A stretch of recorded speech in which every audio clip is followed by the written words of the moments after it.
இன்னைக்கு ஒரு சூப்பரான அறுவடை தாங்க. 5 கலர்ல 5 வெரைட்டியான கத்திரிக்காய் வந்து நம்ம மாடி தோட்டத்தில இன்னைக்கு அறுவடை பண்ண போறோம். ஒவ்வொரு கத்திரிக்காய்க்கும் பெரிய வரலாறு, அதாங்க ஹிஸ்ட்ரி இருக்குதுங்க. ஒவ்வொன்னா வந்து பார்ப்போம்.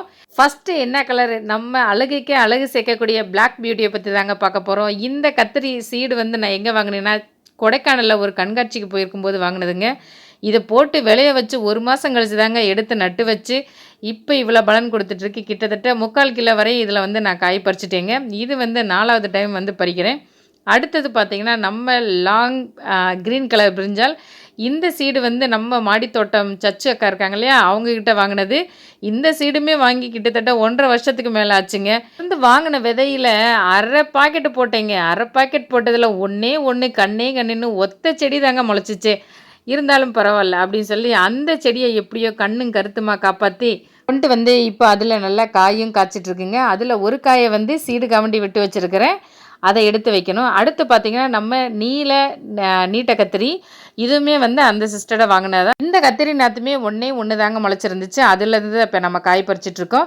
இது குட்டியா இருக்கும்போதே வந்து கொஞ்சம் முத்தி போயிருதுங்க. அதனால பறிக்கும்போதே வந்து சின்னதா இருந்தா பார்த்து தான் பறிக்கணும். கொஞ்சம் பெருசாயிடுச்சுன்னு விட்டோம் அப்படின்னம்னா, சீக்கிரமா முத்தி போயிருது. இதுலயுமே வந்து ஒரு காய நான் விதைக்காமண்டி விட்டுட்டேன். அதுக்கப்புறம் பார்த்தீங்கன்னா, இது நம்ம கிரீன் கலரு கோடு போட்ட பிரிஞ்சால்.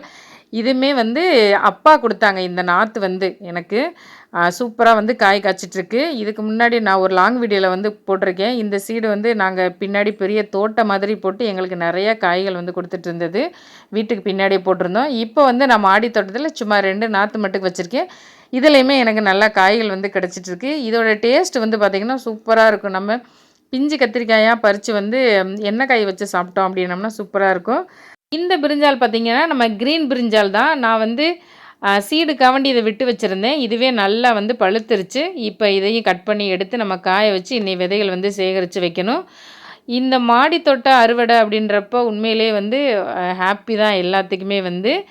அதுக்கப்புறம் பார்த்தீங்கன்னா, கொஞ்சம் பச்சை மிளகாய் இருந்துச்சு. அதையுமே வந்து பறிச்சுக்கலாம். இது வந்து சும்மா நான் தூவி விட்டது தான். இந்த பச்சை மிளகா விதை வந்து நம்ம வீட்ல மிளகா வாங்கிட்டு வருவோம் பார்த்தீங்களா? சமையலுக்காவண்டி வாங்கிட்டு வரதில தூவி விட்டதில முளைச்சது தான். அதுவுமே நல்லா வந்து பலன் குடுத்துட்ருக்கு எனக்கு. அவ்வளோதாங்க மாடி தோட்ட அறுவடை. கிட்டத்தட்ட 5 வகையான கலர்ஃபுல்லான பிரிஞ்சால்ஸ் வந்து நம்ம மாடி தோட்டத்திலேருந்து நம்ம அறுவடை பண்ணி, அத வந்து சமைச்சு சாப்பிட போறோம். உண்மையிலேயே வேற லெவலான சந்தோஷத்தில இருக்கோம் நாங்க. எங்களோட இந்த சந்தோஷத்த உங்ககிட்டயும் ஷேர் பண்ணிக்கிறோம். வீடியோ பிடிச்சிருந்துச்சுன்னா சேனல சப்ஸ்கிரைப் பண்ணி, லைக் பண்ணி, ஷேர் பண்ணுங்க. கமெண்ட் பண்ணுங்க. Thank you so much. Thanks for வாட்சிங்.